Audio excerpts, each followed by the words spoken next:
Hello दोस्तों, मैं आपका गाइड आपका दोस्त अनुराग पांडे और आप देख रहे हैं हमारा यूट्यूब चैनल।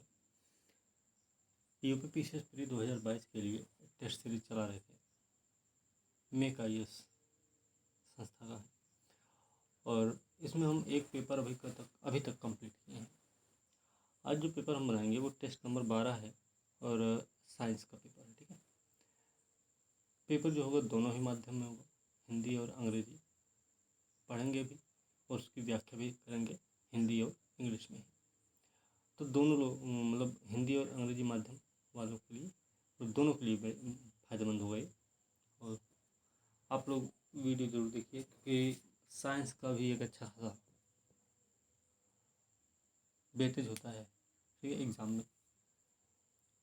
तो उम्मीद की जा रही है कि भाई जो व्याख्या देंगे उससे प्रश्न आपके कवर हो जाएंगे एग्ज़ाम में। और इसी तरीके से हम एक तरफ से नहीं करेंगे टेस्ट पेपर सब, हिस्ट्री का, ज्योग्राफी का, पॉलिटी, इकोनॉमिक्स का, इस तरीके से नहीं करेंगे।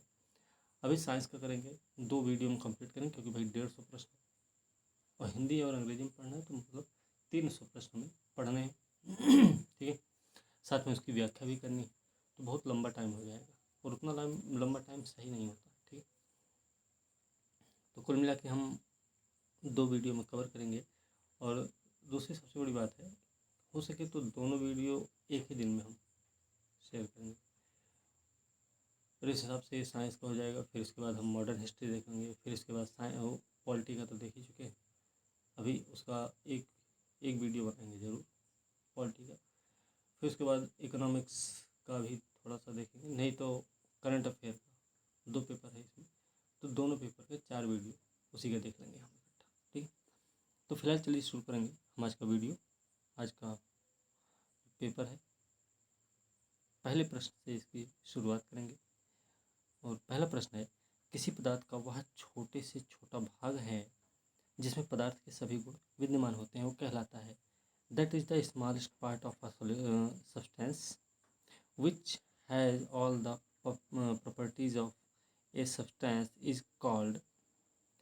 तो इसको बोलते हैं भाई अणु।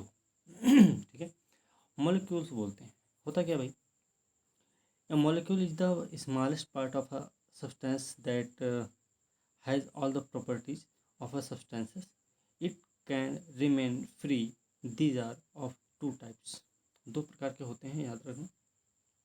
दोनों टाइप्स कौन से हैं? एक है होमो एटॉमिक और एक है हेटेरो एटॉमिक। एक है सम परमाणु और दूसरा है विषम परमाणु। सम परमाणु क्या है? These molecules are made up of elements such as H2। ठीक है, एग्जाम्पल के रूप में H2 जो है क्या है, सम परमाणु है। लेकिन जो विषम परमाणु है, हेटेरो एटॉमिक है, उसमें HCl, H2SO4, CO2 ये सब आते हैं। तो ध्यान रखना, सम परमाणु कौन है, विषम परमाणु कौन है। तो इसका सही उत्तर क्या हो गया? बी हो गया। चलिए अगला प्रश्न देखते हैं। द इलेक्ट्रॉन वॉज डिस्कवर्ड, मतलब किसके द्वारा खोज की गई थी इलेक्ट्रॉन की? तो इसका जो सही उत्तर है वो है J.J. थॉमसन। ठीक है, J.J. थॉमसन ने इसकी खोज की है। ओके, चलिए इसमें कोई व्याख्या नहीं है तो इसकी व्याख्या नहीं देखेंगे इसमें। ठीक, अगला प्रश्न है, प्रोटॉन के संदर्भ में निम्नलिखित कथनों पर विचार करना है। With reference to the proton consider the following statements. तो फर्स्ट स्टेटमेंट है, it was discovered by Rutherford, मतलब इसकी खोज रदरफोर्ड ने की थी। दूसरा स्टेटमेंट है, it has a negative charge equal to the charge of the electron. इसमें जो इलेक्ट्रॉन के आवेश के बराबर ऋणावेश होता है इसमें। तीसरा ऑप्शन है, it is found with neutrons in the nucleus of an atom. यह परमाणु के नाभिक में न्यूट्रॉन के साथ पाया जाता है। तो तीनों में से कौन सा ऑप्शन सही है? तो इसमें देखिए क्या है ना कि पहला और तीसरा सही है। इलेक्ट्रॉन के आवेश में बराबर ऋणावेश होता है, ये वाला स्टेटमेंट क्या है, गलत है। ठीक है, तो थोड़ा सा हमें ध्यान रखना है, ये ऋणावेश की जगह धनावेश है। ठीक है, तो ये हमें थोड़ा याद रखना। तो पहला और तीसरा सही, तो सही उत्तर इसका ए हो जाएगा। अगला प्रश्न देखते हैं।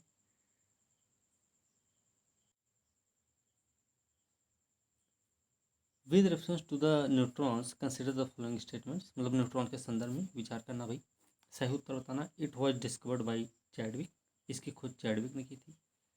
दूसरा स्टेटमेंट है the neutron is permanent in the nucleus with a proton, proton के साथ नाभिक में न्यूट्रॉन स्थायी होता है।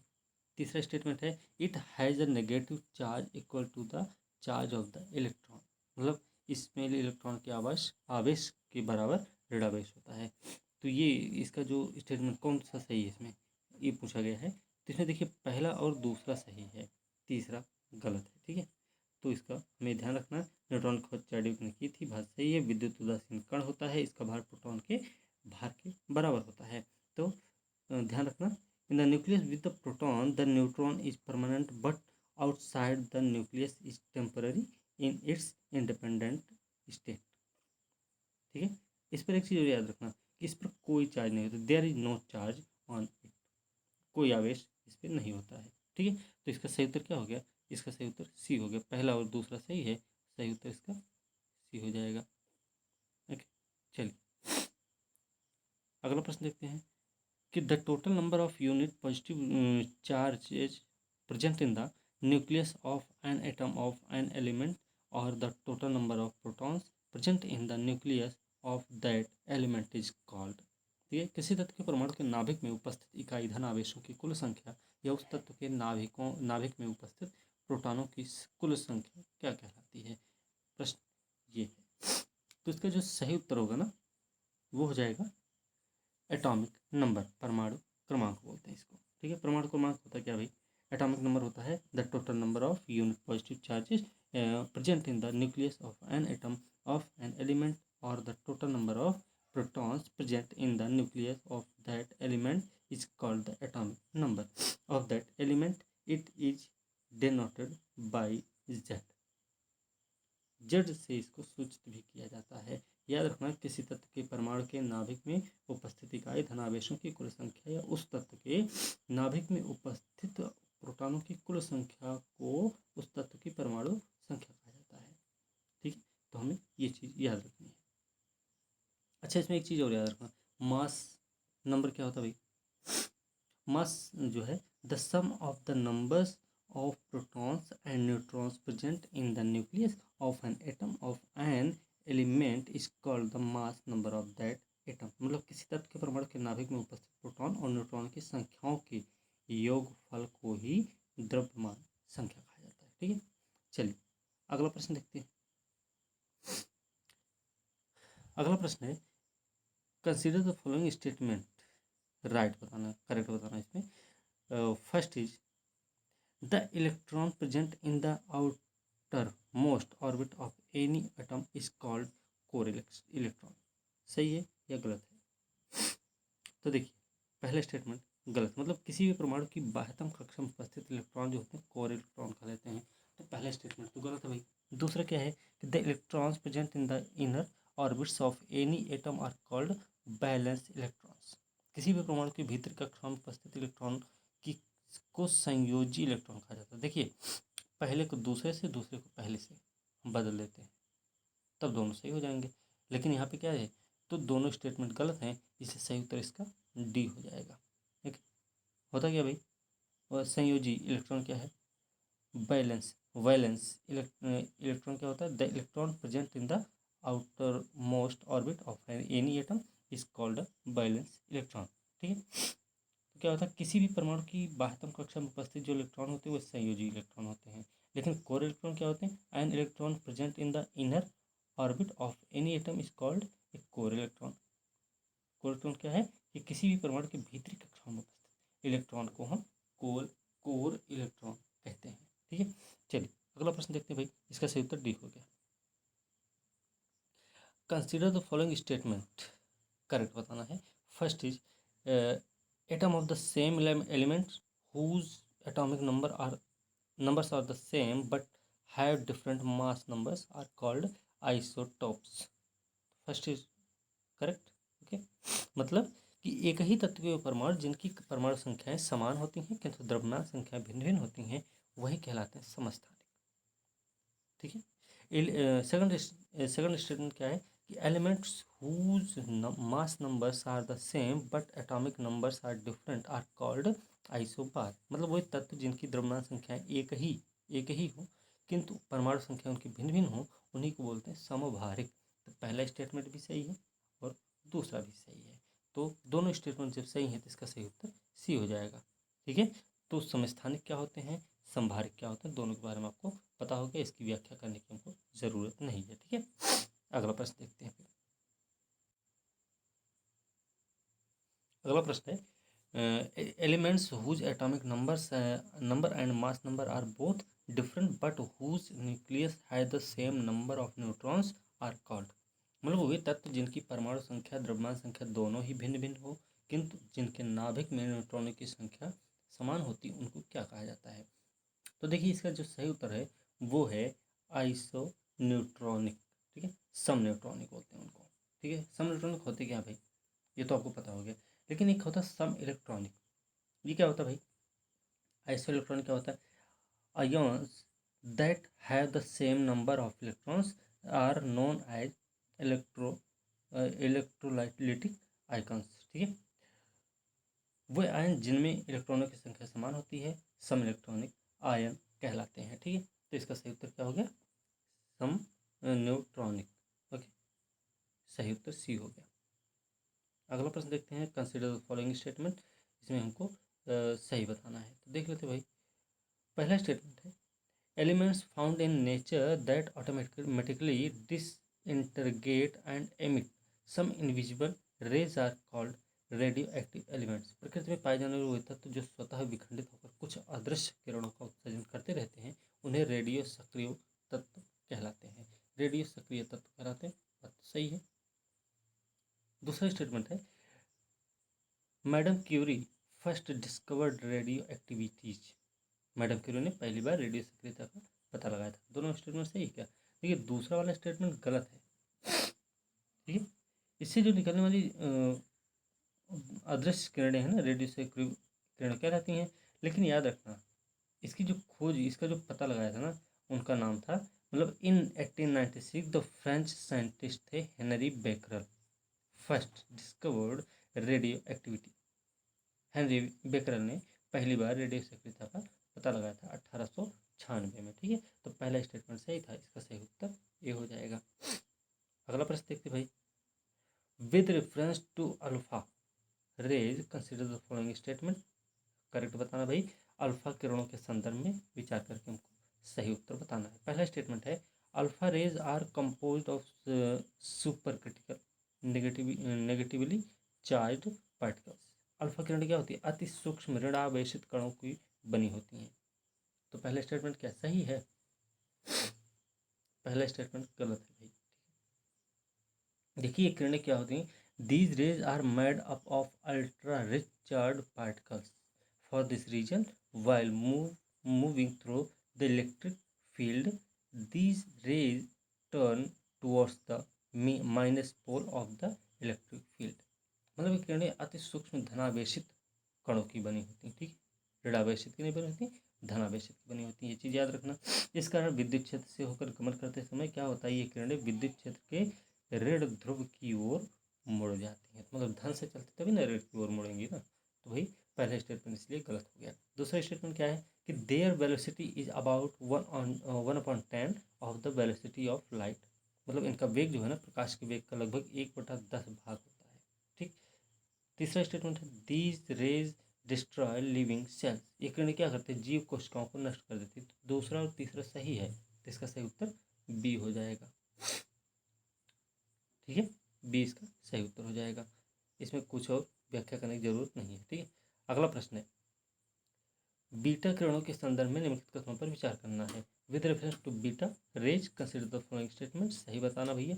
ठीक है, पहला स्टेटमेंट है their ionization efficiency is lower than that of alpha particles. मतलब इनकी जो आयन क्षमता ना अल्फा कणों की अपेक्षा कम होती है। पहला स्टेटमेंट सही है क्या, तो पहला स्टेटमेंट क्या है इसका सही है। ठीक है, दूसरा स्टेटमेंट क्या है, these rays are made of very fine particles with negative charge. मतलब ये किरणें ऋणावेश युक्त अत्यंत सूक्ष्म कणों की बनी होती हैं। तो दोनों स्टेटमेंट सही हैं और इसका सही उत्तर हो जाएगा सी, क्योंकि दोनों ही स्टेटमेंट सही हैं इसके।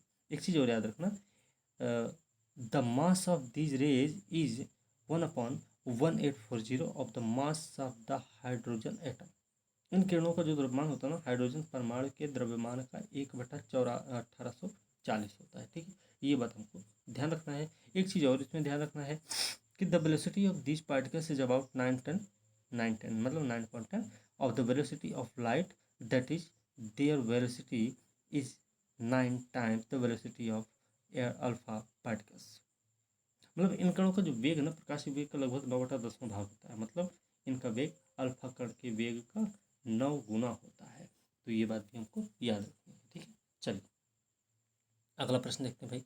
असर्शन और रीजन के रूप में दिया गया है। असर्शन है gamma rays are electrically neutral. Gamma किरणें जो है विद्युत उदासीन होती हैं। तो असर्शन क्या, कथन क्या है, सही है, कथन सही है भाई। ठीक है, रीजन क्या है, these raise do not get distracted while moving through the electric field. मतलब इसका कारण ये है कि विद्युत क्षेत्र से होकर गमन करते समय ये किरणें विचलित नहीं होती हैं। कौन, गामा किरणें। तो भैया देखो, ये भी सही है, मतलब कथन भी सही है और कारण भी सही है। एक चीज़ और है कि कारण जो है कथन की सही व्याख्या भी कर रहा है। ठीक है, तो इसका सही उत्तर क्या हो जाएगा, इसका सही उत्तर हो जाएगा, ठीक है, इसका सही उत्तर हो जाएगा ए। ओके, चलिए तो इसका सही उत्तर ए हो गया भाई। ठीक है, अगला प्रश्न देख लें। इसमें अगर गामा के बारे में थोड़ा सा अगर देखना हो तो ये सोच थोड़ा ध्यान रखना है कि these rays are electromagnetic waves of very short wavelengths. These rays are not made of particles. मतलब ये किरणें क्या है ना, अति सूक्ष्म तरंग दैर्घ्य वाली विद्युत चुम्बकीय तरंग होती है, किरणें कणों की नहीं बनी होती हैं। ठीक है, ये थोड़ा सा ध्यान रखना है। एक चीज़ और याद रखना, their velocity is approximately equal to the velocity of light. इनकी जो भेदन क्षमता होती है ना, वो अल्फा बीटा किरणों की तुलना में सबसे अधिक होती है। ठीक है, प्रकाश की भेदन क्षमता के बराबर होती है ना, कुल मिला के हमको ये बात ध्यान में रखनी है। ठीक है, एक चीज़ और याद रख सकते हैं कि gamma rays are non material in nature. ठीक है, ये भी बात हमको याद रखना है। ठीक, चलिए अगला प्रश्न देखते हैं। फिर अगला प्रश्न है, consider the following statement. Radio सक्रिय विखंडन के बारे में बात करना भाई, सही उत्तर हमको बता देना है। तो पहला स्टेटमेंट है, this action naturally happens automatically. ये क्रिया जो है ना स्वाभाविक रूप से स्वतः होती है। तो क्या सही है, पहला स्टेटमेंट सही है। दूसरा क्या है भाई, दूसरा है, in this process only alpha rays are emitted. मतलब इस क्रिया में केवल अल्फा किरणों का उत्सर्जन होता है। देखिए ये वाला जो केवल अल्फा किरण ना, ये गलत है। क्यों भाई, इसमें अल्फा बीटा गामा तीनों किरणों का उत्सर्जन होता है। ठीक है, ये बात हमको ध्यान में रखना है। एक चीज़ और याद रख सकते हैं, since this action happens naturally on its own it is also called natural disintegration. ठीक है, मतलब ये जो होता है ना, क्रिया स्वाभाविक रूप से होती है, इसे प्राकृतिक विखंडन भी कहा जाता है। तो पहला स्टेटमेंट सही था, दूसरा गलत है, इसलिए पहला सही हो गया, ए इसका सही उत्तर हो गया। अगला प्रश्न है, if the half life of a radio active material in 5 years. ऐसे प्रश्न पूछे जाते हैं पेपर में, वो कई बार पूछे गए हैं। Then in how much time 20 grams of that elements will decay and leave 5 grams. मतलब यदि किसी रेडियो सक्रिय पदार्थ का अर्ध आयु काल 5 वर्ष का है, तो कितने समय में उस काल की 20 ग्राम मात्रा क्षय होकर 5 ग्राम बच जाएगी। तो इसका जो सही उत्तर है वो क्या हो जाएगा। देखिए इसका जो सही उत्तर है ना, वो हो जाएगा 10 साल। ठीक है, अर्धायुकाल क्या होता भाई, देखिए the time interval in which the number of atoms present in a radio active elements is broken down to half of its initial number is called the half age period of that element. ठीक है, ये होता क्या अर्धायुकाल, वह समयांतराल होता है जिसमें किसी रेडियो सक्रिय तत्व के उपस्थित परमाणुओं की संख्या विखंडित होकर प्रारंभिक संख्या की आधी हो जाती है, उसी के अर्ध आयु बोला जाता है। अब आधी होगी, इसका मतलब क्या है, 5 साल में आधी हुई। ठीक है, मान लीजिए 5 साल में आधी हुई, तो अब जो आधा बच रहा है उसका आधा होगा उसके 5 साल बाद, फिर जो बचेगा उसका आधा होगा उसके 5 साल बाद। तो इस तरीके से ये कम होगा ना धीरे धीरे। ठीक है, तो ये बात हमको याद रखना है, जिसका सही उत्तर क्या हो जाएगा 10 साल। ठीक है, चलिए अगला प्रश्न देखते हैं।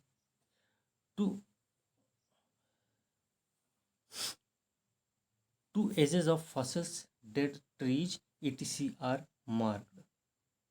क्या है भाई, देखिए जीवाश्मों मृत पेड़ पौधों की और आदि की आयु का अंकन किया जाता है। ठीक है, तो इसका जो सही उत्तर है वो होता है कार्बन डेटिंग के द्वारा।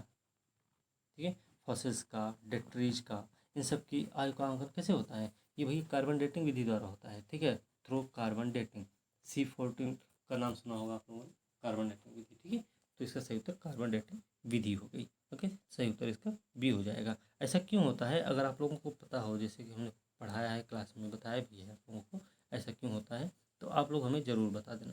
ठीक है, अगला प्रश्न है, रेडियो सक्रिय समस्थानिकों का उपयोग किया जाता है, मतलब radio active isotope are used, statement है करेक्ट बताना इसमें, as a tracer in drugs, second detecting any types of tumour in human body, third in the treatment of bone diseases, मतलब औषधियों में ट्रेसर के रूप में होता है, मानव शरीर में किसी प्रकार के ट्यूमर का पता लगाने में होता है, अस्थि रोगों के इलाज में किया जाता है। तो इसका जो सही उत्तर है वो कौन सा है, तो देखिए इसका जो सही उत्तर है ना वो तीनों सही है। औषधियों में भी होता है ट्रेसर के रूप में, ठीक है, ट्यूमर का पता लगाने में भी किया जाता है, जमीन के अंदर बिछाई गई जल पाइपलाइन, नाली है, गैस पाइपलाइन है, ठीक है, तेल पाइपलाइन में किसी प्रकार का छेद हो जाए, रिसाव हो जाए, उसका पता लगाने के लिए, पौधों में उर्वरकों की क्रिया जानने के लिए, रासायनिक अभिक्रियाओं की क्रिया विधि निर्धारकों में भी इसका प्रयोग किया जाता है, कैंसर जैसे अनेक रोगों से ग्रस्त कोशिकाओं को नष्ट करने में भी इसका प्रयोग किया जाता है। किसका, रेडियो सक्रिय समस्थानिकों की उपयोगिता है ये। ठीक है, ये थोड़ा सा हमको याद रखना है। एक चीज़ और याद रखना है इसमें कि treatment of bone disease using radio active phosphorus, ठीक है, मतलब रेडियो सक्रिय फास्फोरस का उपयोग अस्थिर रोगों के इलाज में होता है। Measure the velocity of blood flow in the body by radio active sodium, radio active sodium, radio सक्रिय सोडियम के द्वारा शरीर में क्या होता है, रक्त प्रवाह का वेग मापने में मदद लिया जाता है। और इसके अलावा क्या है, use of radio active iron to diagnose anaemia disease. ठीक है, मतलब रेडियो सक्रिय लोहा का उपयोग एनीमिया अरक्तता रोग ज्ञात करने में भी किया जाता है। इसके अलावा use of radio active uranium in determining the age of the earth, radio सक्रिय यूरेनियम का उपयोग कब किया जाता है, पृथ्वी की आयु की गणना करने के लिए किया जाता है। ठीक है, तो ये कुछ पॉइंट्स हैं जो हमें ध्यान रखना है रेडियो सक्रिय समस्थानिकों के लिए। ठीक है, तो चलिए अगला प्रश्न देखते हैं भाई। आधुनिक रसायन शास्त्र का पिता किसे कहा जाता है, who is called the father of modern chemistry, modern chemistry का पिता किसको कहा जाता है, तो ये इसका नाम है भैया लेवोजियर। ठीक है, ये प्रश्न कई बार पूछा गया तो थोड़ा सा हमको ध्यान भी रखना है। अगला प्रश्न है, in which of the following elements in the neutron not found, मतलब निम्नलिखित तत्वों में से किसमें न्यूट्रॉन नहीं पाया जाता, हमें बताना है किसमें नहीं पाया जाएगा। तो देखिए भैया क्या है कि हाइड्रोजन में न्यूट्रॉन नहीं पाया जाता है, हाइड्रोजन के नाभिक में क्या हो जाता है, केवल एक इलेक्ट्रॉन मिलता है, यह आवर्त सारणी का एकमात्र ऐसा तत्व है जिससे न्यूट्रॉन अनुपस्थित होता है।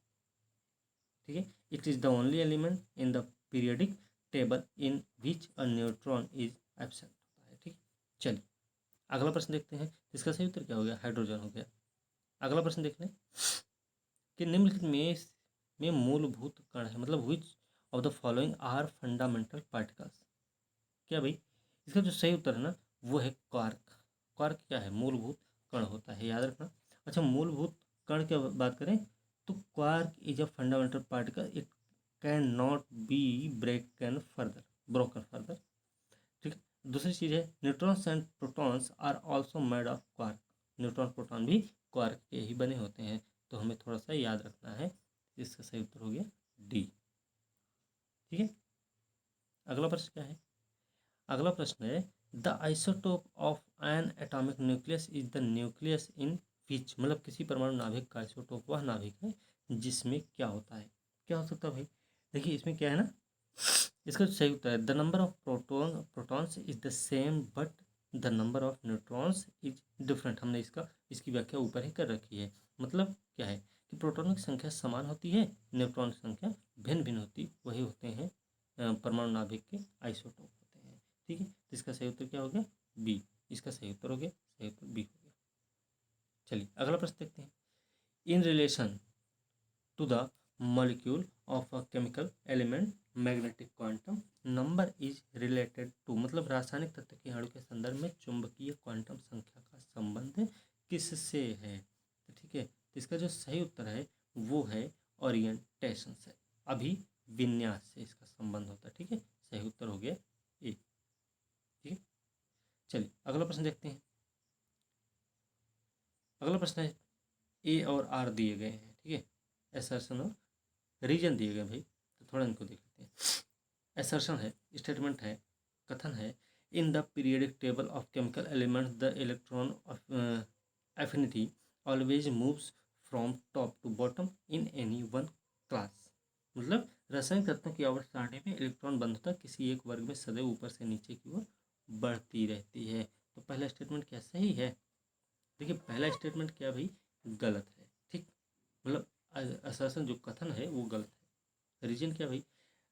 रीजन है, कथन है, वो कारण है, atomic radii in any one square generally move from top to bottom, मतलब किसी एक वर्ग में परमाणुवीय त्रिज्याएं सामान्य रूपतः ऊपर से नीचे की ओर बढ़ती हैं। तो इसका ए गलत है, आर सही है। इसका सही उत्तर क्या हो जाएगा? इसका सही उत्तर हो जाएगा भैया डी। ठीक है, चलिए अगला प्रश्न देखते हैं। थोड़ा सा व्याख्या कम ही हो वही ठीक रहेगा। तो चलिए, परमाणु कक्ष को भरने का क्रम नियंत्रित होता है। The order of filling the atomic shell is controlled, किससे होता भाई नियंत्रित? अब देखिए इसमें जो नियंत्रित होता है ना वो है ऑफ-बाउ सिद्धांत के द्वारा, बाय ऑफ-बाउ प्रिंसिपल्स। ठीक है, ये हमको याद रखना है कि परमाणु कक्ष को भरने का क्रम जो नियंत्रित होता है वो किससे होता है? ऑफ-बाउ सिद्धांत के तहत। ओके, चलिए अगला प्रश्न देखते हैं फिर। इसका सही उत्तर हो गया ए। अगला प्रश्न है source of nuclear energy is, नाभिकीय ऊर्जा का स्रोत क्या है? तो नाभिकीय ऊर्जा का स्रोत क्या क्या है भाई? न्यूक्लियर फ्यूजन है, न्यूक्लियर फिजन भी है। ठीक है, दोनों है, मतलब नाभिकीय विखंडन और नाभिकीय संलयन दोनों ही नाभिकीय ऊर्जा के स्रोत होते हैं। इसका सही उत्तर क्या हो गया? सी हो गया, है ना। चलिए अगला प्रश्न देखते हैं। अब हमें मिलान करना है, एक को दो से मिलाना है। जीरो मास है, पार्शियल चार्ज है, पार्शियल स्पिनिंग है, इंटीग्रल रोटेशन है, शून्य आंशिक आवेग आवेश, आंशिक प्रचक्रण, पूर्णांक पूर्ण प्रचक्रण। ठीक है, अब इनको हम मिलाते हैं। कैसे मिलाएंगे भाई? अब देख लेते हैं। देखिए जो जीरो मास है ना उसको ले जाएंगे न्यूट्रिनस पर। ठीक है, न्यूट्रिनो पर ले जाएंगे तो ए का दूसरा हो जाएगा। शून्य द्रव्यमान क्या है? न्यूट्रिनो है, तो ए का दूसरा हो गया। ठीक है, दूसरा मिलाएंगे पार्शियल चार्ज को, मतलब आंशिक आवेश को किससे मिलाएंगे? आंशिक आवेश को मिलाएंगे क्वार्क से। ठीक है, बी का तीसरा हो जाएगा। अच्छा, ए का दूसरा, बी का तीसरा, अभी दो ऑप्शन में दिख रहा। अब है आंशिक प्रचक्रण, पार्शियल स्पिनिंग, इसको हम किससे मिला देंगे? इसको मिलाएंगे पॉजिट्रॉन से। तो सी का हम पहला कर देंगे, इसलिए इसका सही उत्तर क्या हो जाएगा? ए हो जाएगा। और डी का क्या हो जाएगा? डी इंटीजर रोटेशन जो दिया गया ना, पूर्णांक प्रचक्रण, ये फोटॉन से मिला देंगे। ठीक, सही उत्तर इसका ए हो जाएगा।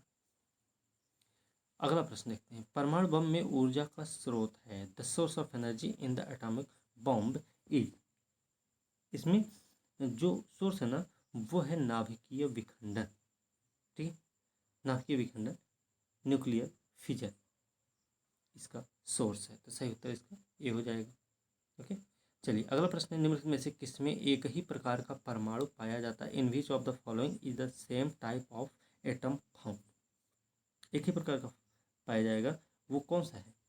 एक परमाणु का एक ही प्रकार का परमाणु पाया जाता है जिसमें उसे क्या बोलते हैं? उसे बोलते हैं भैया एलिमेंट, तत्व।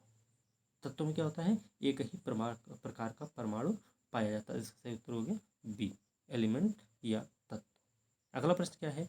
समस्थानिक C14 संबद्ध है, मतलब iso topic C14 is associated with, इसका जो सही उत्तर हो जाएगा वो है जीवाश्म की आयु निर्धारण से संबंधित है समस्थानिक C14। ठीक है, determination of age of fossil. ठीक है, तो इसका सही उत्तर सी हो जाएगा। Isotopic C14 associated with. ठीक है, ओके। अगला प्रश्न क्या है कि कौन सा रसायन ओजोन परत में छिद्र का प्रमुख कारण होता है? Which chemical is the major cause of holes in ozone layer? Ozone layer में ओजोन परत में छिद्र का प्रमुख कारण क्या है? ओजोन लेयर में जो छिद्र का प्रमुख कारण है वो भी है CFC, क्लोरोफ्लोरोकार्बन। क्या होता है ये?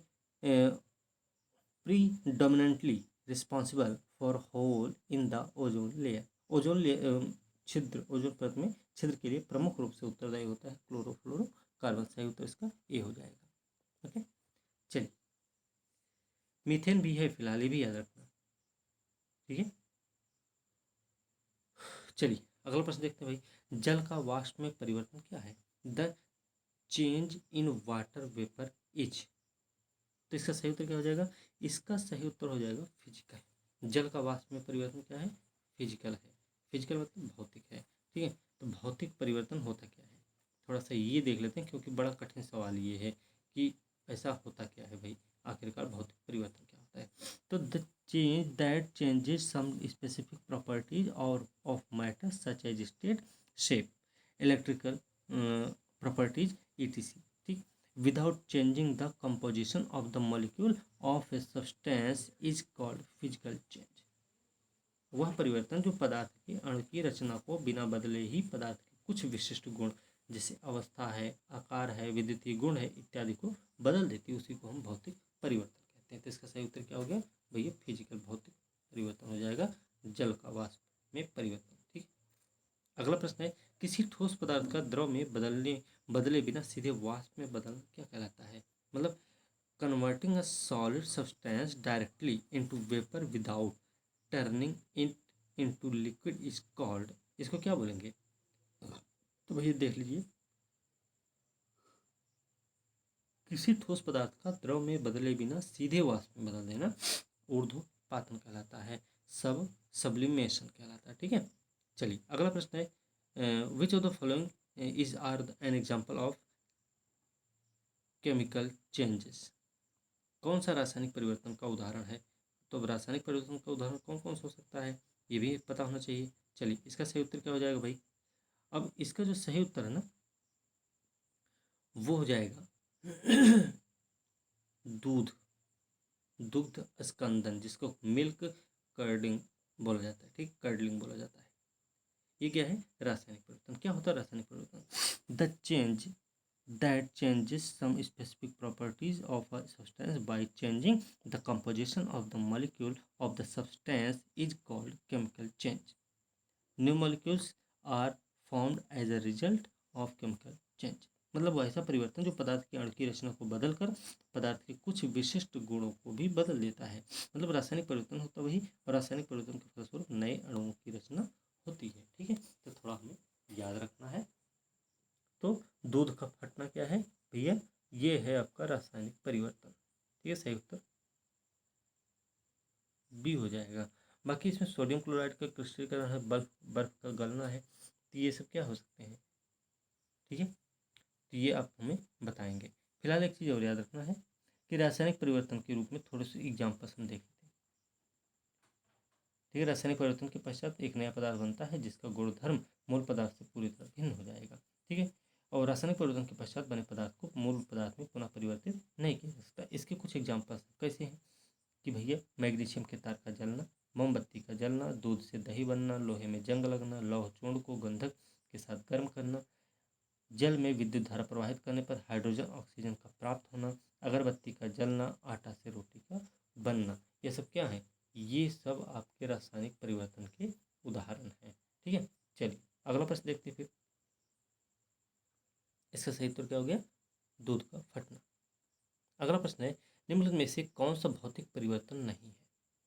अब हमें देखना है तो कौन सा भौतिक परिवर्तन नहीं। देखिए, बादलों का बनना, चीनी का जल में विलयन, लोहे में जंग लगना। देखो अभी लोहे में जंग लगना जो है भौतिक परिवर्तन नहीं होता। क्यों? क्योंकि ये रासायनिक परिवर्तन है। ठीक है, अभी हमने ऊपर ही एग्जाम्पल देखा है। इसका सही उत्तर हो गया D, which of the following is not a physical change.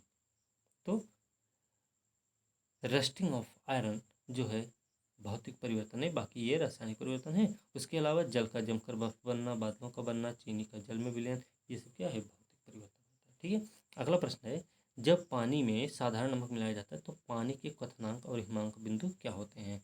तो when ordinary salt is added to water, the boiling point and freezing point of water, तो इसका क्या हो जाएगा, बढ़ेगा या घटेगा, या घटेंगे बढ़ेंगे, या बढ़ेंगे फिर घटेंगे? तो इसका जो सही उत्तर है वो हो जाएगा ये बढ़ेंगे फिर घटेंगे। ठीक है, ऐसा होता क्या भाई, थोड़ा सा इसके बारे में देख लेते हैं। In the case of adding ordinary salt to water, the boiling points and freezing point of water will increase and decrease respectively. पहले बढ़ेंगे फिर उसके बाद घटेंगे, क्रमशः होता है। ठीक है, चलिए अगला प्रश्न देखते हैं। फिर इसका सही उत्तर क्या हो गया, डी हो गया भाई। अगला प्रश्न है, which of the following statement is not correct? Not correct बताना इसमें। तो चलिए,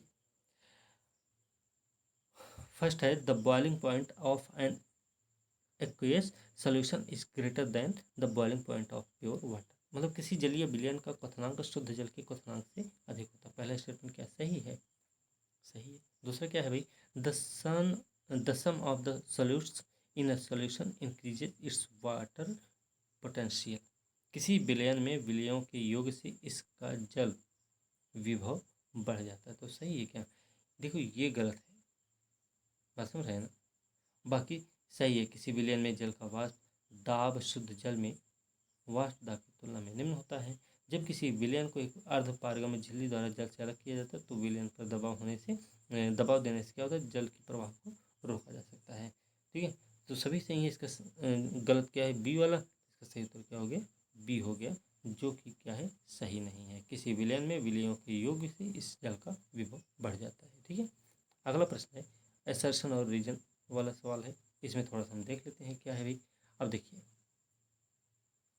एसर्शन है, कथन है, स्टेटमेंट है कि chemical reaction becomes faster at higher temperature, मतलब उच्चतम तापमान पर रासायनिक अभिक्रिया तीव्रतर हो जाती। बात सही है ना, तो पहला स्टेटमेंट सही हो गया। दूसरा क्या है, molecular motion accelerates at higher temperature, मतलब उच्च तापमान पर आणविक गति तीव्र हो जाती है।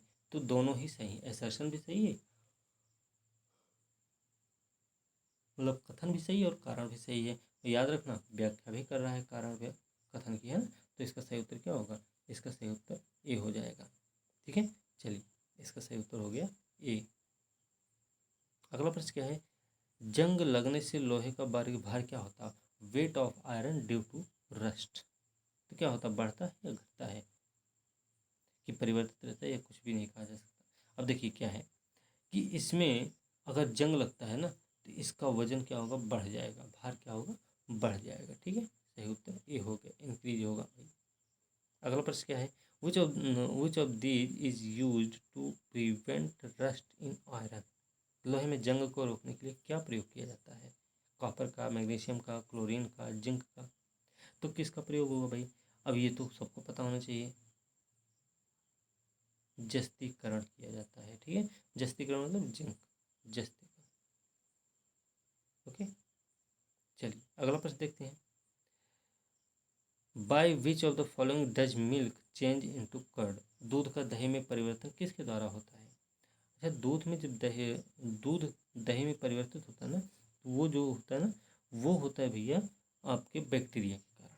ठीक है, बैक्टीरिया के कारण ऐसा होता है कि दूध का दही बन जाए। ओके, अगला प्रश्न है पाश्चराइजेशन इज रिलेटेड टू, मतलब पाश्चुरीकरण संबंधित, पाश्चुरीकरण किससे संबंधित है, अब ये पता होना चाहिए। तो पाश्चुरीकरण जो है ना, स्टेरिलाइजेशन ऑफ मिल्क, मतलब दूध के निर्जमीकरण से संबंधित है पाश्चुरीकरण। ठीक है, तो हमें ये चीज़ याद रखनी है।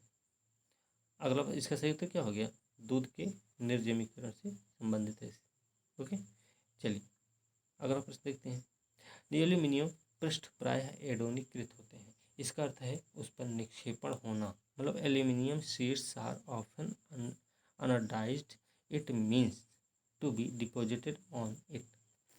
तो इसका जो सही उत्तर है वो है एल्यूमिनियम ऑक्साइड लेयर, मतलब एल्यूमिनियम ऑक्साइड की परत का क्या करते हैं, निक्षेपण हो जाता है, इसलिए एल्यूमिनियम पृष्ठ प्रायः क्या होता है, एनोडीकृत होता है, एडोनीकृत होता है। ठीक है, सही उत्तर क्या हो गया, ये हो गया बी इसका सही उत्तर। ठीक, चलिए अगला प्रश्न देखते हैं। फिर अगला प्रश्न देखेंगे। अगला प्रश्न है, with reference to nuclear fusion consider the following statement. मतलब नाभिकीय संलयन के संबंध में विचार करके सही उत्तर बता देना भाई। देखिए, पहला स्टेटमेंट है कि there is always a loss of mass in this process. मतलब इस प्रक्रिया में द्रव्यमान की हमेशा क्षति होती है, मतलब सदैव इसकी क्या होती, क्षति होती। सही बात है ना। इस प्रक्रिया में द्रव्यमान की सदैव क्षति होती है नाभिकीय संलयन वाले मामले में। दूसरा स्टेटमेंट है, this process takes place at very high temperature. यह जो है प्रक्रिया अति उच्च ताप पर होती है। तो दोनों स्टेटमेंट सही हैं, तो इसका सही उत्तर हो जाएगा सी। ठीक है, अगला प्रश्न है, the process of nuclear fusion takes place. नाभिकीय संलयन की प्रक्रिया संपन्न होती है, कहाँ पे संपन्न होती है भाई। इसका जो सही उत्तर होना चाहिए वो क्या होगा। अब देखिए, हाइड्रोजन बॉम्ब में होता है न्यूक्लियर फ्यूजन। ठीक है, सूर्य में होता है न्यूक्लियर फ्यूजन। हाइड्रोजन बम और सूर्य, इन दोनों में नाभिकीय संलयन की प्रक्रिया संपन्न होती है। जबकि नाभिकीय रिएक्टर क्या है, ये नाभिकीय विखंडन वाली प्रक्रिया है। ठीक है, तो इसका सही उत्तर हो जाएगा पहला और दूसरा सही, सही उत्तर सी हो जाएगा, है ना। चलिए अगला प्रश्न देखते हैं, which of these is used as a moderator in nuclear reactors. नाभिकीय रिएक्टरों के मंदक के रूप में प्रयोग किया जाता है। किसका प्रयोग किया जाएगा। अब देखिए, इसमें liquefied alloy of sodium and potassium, मतलब सोडियम और पोटेशियम के द्रवित मिश्र धातु का प्रयोग किया जाता है। तो गलत है भाई, ये ऐसा नहीं होता है। उसके अलावा भारी जल D2O का होता है, हैवी वाटर D2O, और ग्रेफाइट की छड़ का प्रयोग करते हैं, ग्रेफाइट रॉड का प्रयोग करते हैं। ठीक है, तो दूसरा और तीसरा सही है, तो इसका सही उत्तर हो जाएगा बी। ओके, चलिए अगला प्रश्न है, which of these is also called as philosopher's wool. मतलब फिलोसोफर वूल कहलाता है कौन। फिलोसोफर वूल क्या कहलाता है, ये जिंक ऑक्साइड को कहते हैं। ठीक है, जिंक ऑक्साइड क्या बोलते हैं, फिलोसोफर वूल बोलते हैं, मतलब यशद पुष्प बोलते हैं। यशद पुष्प हिंदी में भी याद रखना, किसको बोलते हैं, जिंक ऑक्साइड को बोलते हैं। सही उत्तर हो गया डी। अगला प्रश्न है, ruby and sapphire are chemically. माणिक और नीलम रासायनिक रूप से क्या होते हैं। माणिक और नीलम रासायनिक रूप से क्या होते हैं भाई। तो माणिक और जो नीलम है ना, ये दोनों रासायनिक रूप से एल्यूमिनियम ऑक्साइड होते हैं। ठीक है, ये हमें याद रखना है, एल्यूमिनियम ऑक्साइड होते हैं दोनों। ठीक है, चलिए अगला प्रश्न देखते हैं,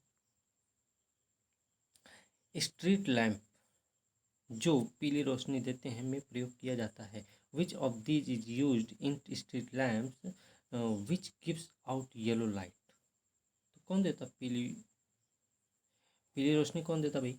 अब देखिए, पीली रोशनी जो देने वाला है ना, वो है सोडियम Na। ठीक है, Na भी हो सकता है या सोडियम हो सकता है, ये हमको याद रखना है। अगला प्रश्न है, which of these is used in photography. Photography में किसका प्रयोग किया जाता है। देखिए, फोटोग्राफी, ये प्रश्न कई बार पूछा भी गया है। फोटोग्राफी में ना सिल्वर ब्रोमाइड का प्रयोग करते हैं। किसका, सिल्वर ब्रोमाइड का प्रयोग करते हैं।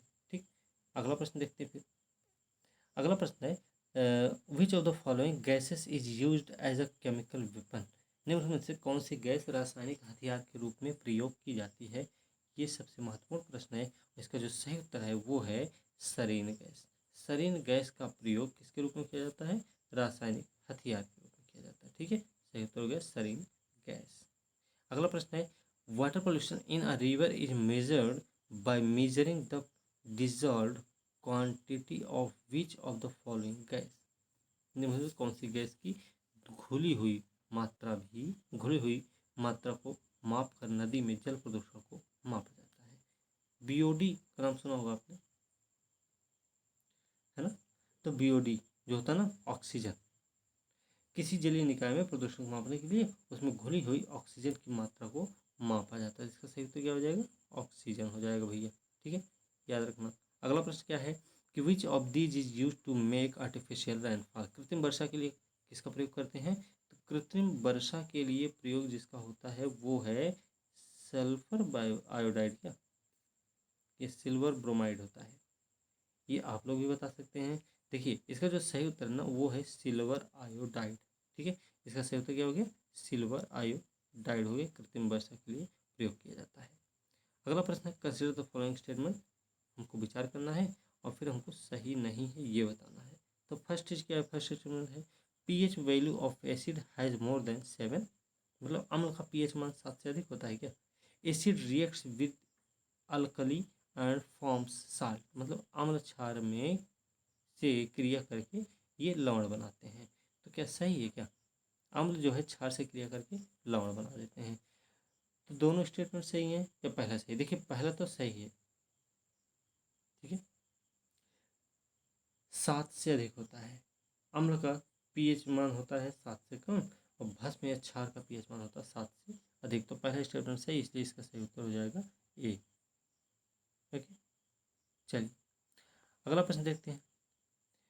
The highest amount of salt found in the sea is, समुद्र में सर्वाधिक मात्रा में पाया जाने वाला लवण कौन सा होता है।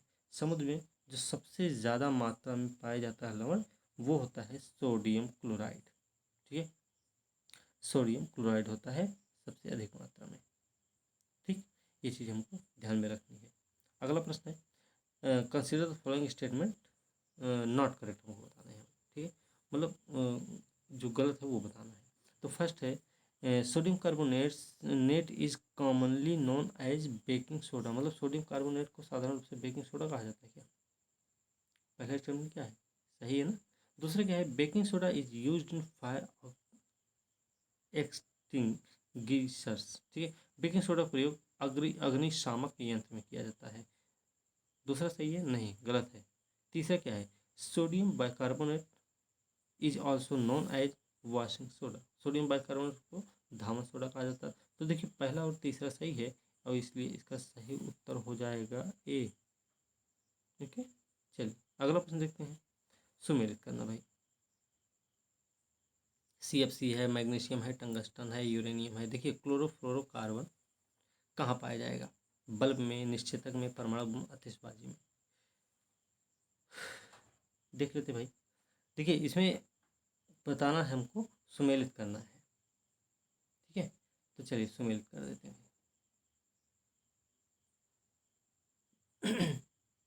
इसमें अगर हम सुमेलित करेंगे ना तो क्लोरोफॉर्म जो है निश्चेतक के रूप में काम करता है। निश्चेतक मतलब क्या है, एनेस्थीसिया के रूप में CFC क्लोरोफॉर्म, नहीं CFC नहीं, निश्चेतक के रूप में क्लोरोफॉर्म का प्रयोग होता है। तो हमने वाला मिला दिया एक दूसरे को, ए से दूसरे को मिला दिया।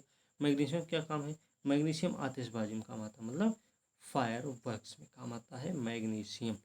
तो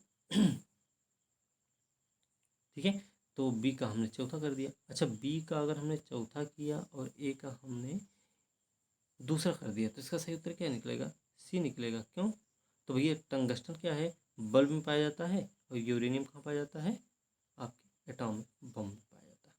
ठीक, चलिए अगला प्रश्न देख लेते हैं। सही सुमेलित करना है यहाँ पे हमको, ठीक है, इसमें हमें सही सुमेलित करना है। देखते हैं कि the following is correctly matched, जो सही से मैच हो वो बताना है। देखिए एक तो है पोटेशियम नाइट्रेट, मिलान है इसमें in making gun powder, potassium nitrate का प्रयोग गन पाउडर बनाने में किया जाता है। बात सही है ना, ठीक है, पहला सही हो गया। दूसरा क्या है copper sulphates in glass industry में कॉपर सल्फेट का प्रयोग नहीं होता, ये बात हमको ध्यान में रखना है। तीसरा जो मिलान है वो क्या है कि पोटाश एलम, पोटाश एलम क्या है भाई, इन प्योरिफिकेशन ऑफ वाटर। तो पहला और तीसरा क्या है सही है और इसका सही उत्तर इसलिए हो जाएगा ए। ठीक है, चलिए अगला प्रश्न देख लेते हैं। मानव रक्त का पीएच मान होता है कितना होता है, मानव रक्त का पीएच मान होता है, देखिए मानव रक्त का जो पीएच मान होता है ना वो होता है 7.3 to 7.5, ठीक है। Water gas is mixed up, water gas जो है वो भाप अंगार गैस मिश्रण होता है, भाप अंगार जिसको बोलते हैं, इसमें कौन सी गैस का मिश्रण होता है, जिसमें जिस गैस का मिश्रण होता है उसका नाम है कार्बन मोनोऑक्साइड और हाइड्रोजन, ठीक है। इन्हीं से क्या होता है भाप अंगार गैस का निर्माण होता है कार्बन मोनोऑक्साइड और हाइड्रोजन के द्वारा। अगला प्रश्न देखते हैं कि रासायनिक दृष्टि से सिंदूर है chemically vermilion is, chemically vermilion क्या भाई, वर्मिलियन जो है ना वो मर्क्यूरिक सल्फाइड होता है। ठीक है, सिंदूर क्या सल्फ्यूरिक सल्फाइड याद रखना, चाक है कैल्शियम कार्बोनेट, साधारण नमक है सोडियम क्लोराइड और सोडा है पोटेशियम नाइट्रेट। तो हमको ये थोड़ा सा याद रखना है। ठीक है, तो इसका सही उत्तर क्या हो गया? इसका सही उत्तर हो गया मर्क्यूरिक सल्फाइड। ठीक है, मर्क्यूरिक सल्फाइड इसका सही उत्तर है। अगला प्रश्न है अश्रु गैस कहते हैं which of these is called the tear gas. Tear gas किसको बोला जाता है भाई? अच्छा, जो टीयर गैस है ना वो जैसे अमोनिया, अमोनिया को बोलते हैं अश्रु गैस, अश्रु गैस। ठीक है, कार्बन मोनोऑक्साइड को दम घोंटू गैस बोलते हैं, नाइट्रस ऑक्साइड को लाफिंग गैस बोला जाता है। तो अश्रु गैस के बारे में पूछा गया है, तो अश्रु गैस किसमें पाया जाता है? अमोनिया में पाया जाता है। सही उत्तर इसका ये हो जाएगा। ओके, चलिए अगला प्रश्न देखते हैं फिर। अगला प्रश्न है urinals often have sharp odour due to the presence of. मूत्रालय के पास प्राय नाक में चुभने वाली जो गैस होती है वो कौन सी गैस है भाई? तो जो गैस होती है ना वो होती है अमोनिया। मूत्रालय के पास प्राय नाक में चुभने वाली गैस अमोनिया होती है। यह यूरिया के विघटन से बनती है। ठीक है, इसका सही उत्तर हो गया अमोनिया। अगला प्रश्न देखते हैं swimming in a swimming pool often cause human skin to burn which is due to. मतलब स्विमिंग पूल में जब तैरते हैं ना उसमें मनुष्य की त्वचा जल जाती है, इसका कारण क्या है? ये भी प्रश्न कई बार पूछा गया है और इसका जो कारण है, मुख्य कारण, वो है क्लोरीन। तो क्लोरीन के कारण क्या होता है? त्वचा जल जाती है। ओके, अगला प्रश्न है plaster of Paris is chemically. Plaster of Paris का रासायनिक रूप क्या है? अब देखिए इसका जो रासायनिक रूप है ना वो है कैल्शियम सल्फेट। ठीक है, कैल्शियम सल्फेट जो है ना प्लास्टर ऑफ पेरिस का रासायनिक रूप होता है। अगला प्रश्न है which of these is use to support fractured bones. मतलब टूटी हुई हड्डियों की रक्षा के लिए किसका प्रयोग किया जाता है? टूटी हुई हड्डियों की रक्षा के लिए प्रयोग करते हैं हम प्लास्टर ऑफ पेरिस का। प्लास्टर ऑफ पेरिस का प्रयोग किया जाता है टूटी हुई हड्डियों की रक्षा के लिए। ठीक है, अगला प्रश्न है which of these are chemical ingredients of pearl. मतलब मोती का रासायनिक अवयव क्या है?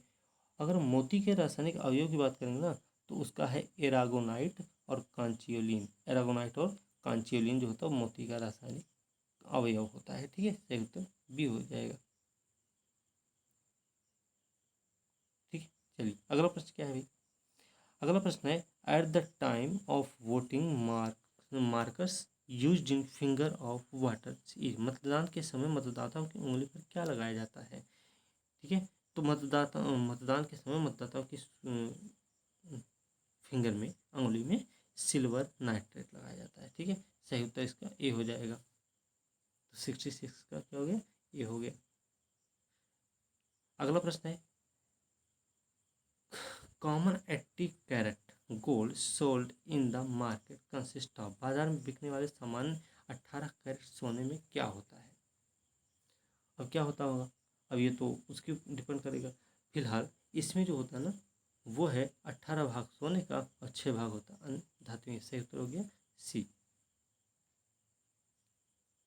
क्या है इसमें? देखिए the purity of gold is expressed in carats. Carats में करते हैं इसकी शुद्धता की माप। 100% प्योर गोल्ड इन 20 कैरेट्स होता है। ठीक, इसके अलावा 22 carat gold contains 22 parts gold and the remaining 2 parts copper होता है। मतलब 22 कैरेट सोना में 22 भाग सोना होता है और शेष 2 भाग होता है तांबा। ठीक है, ये चीज़ हमको याद रखनी है। तो सही उत्तर क्या हो गया? सी हो गया। मतलब 18 भाग सोने के और 6 भाग होते हैं अन्य वस्तुओं के। अगला प्रश्न है which of these is use for scratching and engraving on glass. मतलब कांच पर खरोचने और करने के लिए प्रयोग किसका किया जाता है? अब देखिए जो प्रयोग होता है ना वो है डायमंड का। शीशे पर खरोंच लगाना है, डायमंड का प्रयोग किया जाएगा। ओके, हीरे का प्रयोग किया जाता है इसमें।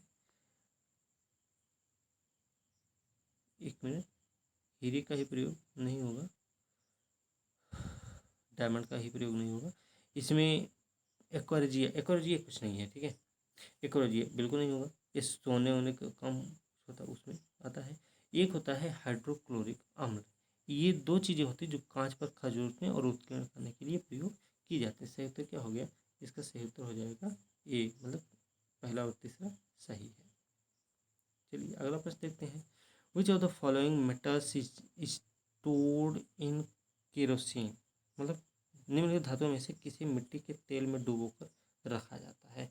ये प्रश्न है भाई, और देखिए ये भी प्रश्न आ चुका है, ठीक है। तो धातुओं में से कि मतलब मिट्टी के तेल में जो डुबो कर रखा जाता है उसका नाम है सोडियम। क्या नाम है? सोडियम। भैया ध्यान रखना है, सोडियम इसका नाम है। अगला प्रश्न है फिर से असर्शन और रीजन वाला। तो असर्शन क्या भाई? देखिए असर्शन है कारण कथन है, तो असर्शन या कथन या अभिकथन स्टेटमेंट है कि sodium metal is stored in kerosene. सही है क्या? बात सही है ना भाई? ठीक है। दूसरा क्या है? दूसरा मतलब कारण क्या है भाई? कारण है sodium metal burns when exposed to air, मतलब सोडियम धातु वायु के संपर्क में आने पर क्या करता है? वो जल जाता है। तो दोनों स्टेटमेंट सही हैं और आर जो है एक ही सही व्याख्या भी दे रहा है, ठीक है। अगला प्रश्न क्या है कि which of these is called as rancidity. ठीक है, रेंसिडिटी क्या कहलाती है भाई? देखिए रेंसिडिटी जो है ना वो फैट ऑक्सीडेशन कहलाती है, वसा का ऑक्सीकरण कहलाता है रेसिडिटी। ठीक है, सही उत्तर हो गया फैट ऑक्सीडेशन, वसा का ऑक्सीजन ऑक्सीकरण। ठीक है। अगला प्रश्न है which of the following metals does not form amalgam. धातु में से कौन अमलगम नहीं बनाता है भाई? अमलगम कौन नहीं बनाएगा? अब देखिए ये अमलगम जो नहीं बनाता वो होता है लोहा। लोहा या जिसको हम आयरन भी बोलते हैं। अच्छा अमलगम होता क्या है? थोड़ा सा हम अमलगम के बारे में देख लेते हैं। देखिए अमलगम क्या है? पारा अन्य धातुओं के साथ मिलकर धातुई घोल बनाता है जिसे बोलते हैं अमलगम। पारा क्या है? अन्य धातुओं के साथ मिलता है धातुई क्षेत्र धातुई स्रोत घोल बना देता है, उसी को बोलते हैं अमलगम। पारा को लौह पात्र में रखा जाता है क्योंकि यह सोने के साथ अमलगम लोहे के साथ अमलगम नहीं बनाता है। ठीक है, चलिए अगला प्रश्न देखते हैं 33। Bauxite is the ore of which metal. Bauxite किसका अयस्क है? बॉक्साइट किस धातु का अयस्क है? यह भैया एल्यूमिनियम का। ठीक है, इस पे भी प्रश्न पूछा गया। अगला प्रश्न है निम्नलिखित में से कौन ऊष्मक और विद्युत का सर्वोत्तम संचालक है?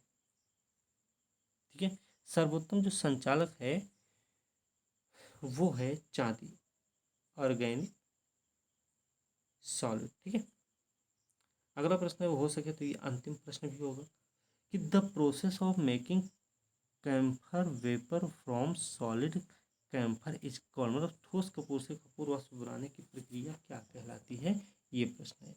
तो ठोस कपूर से कपूर वाष्प बनाने की प्रक्रिया जो होती है उसको बोलते हैं सब्लिमेशन, मतलब ऊर्ध्वपातन बोलते हैं। ठीक है, तो ये हो गए 75 प्रश्न आज के। तो भाई समय बहुत लंबा हो जाएगा, नहीं तो 80 तक हम कर ही देते हैं। ठीक है, फिलहाल आज के लिए अभी इतना ही। अगली वीडियो के साथ भी, वीडियो अच्छी है, कंटेंट बढ़िया है, टेस्ट है और अंतिम समय चल रहा है, 5-6 दिन का मौका है। जितना दिन मौका मिला उस दिन आप उतना दिन आप टेस्ट अच्छे से लगा लेंगे तब भी बहुत कुछ कवर हो जाएगा जल्दी से जल्दी। तो ठीक है, आज की वीडियो हम यहीं समाप्त करेंगे। अगली वीडियो के साथ कल मिलते हैं, तब तक के लिए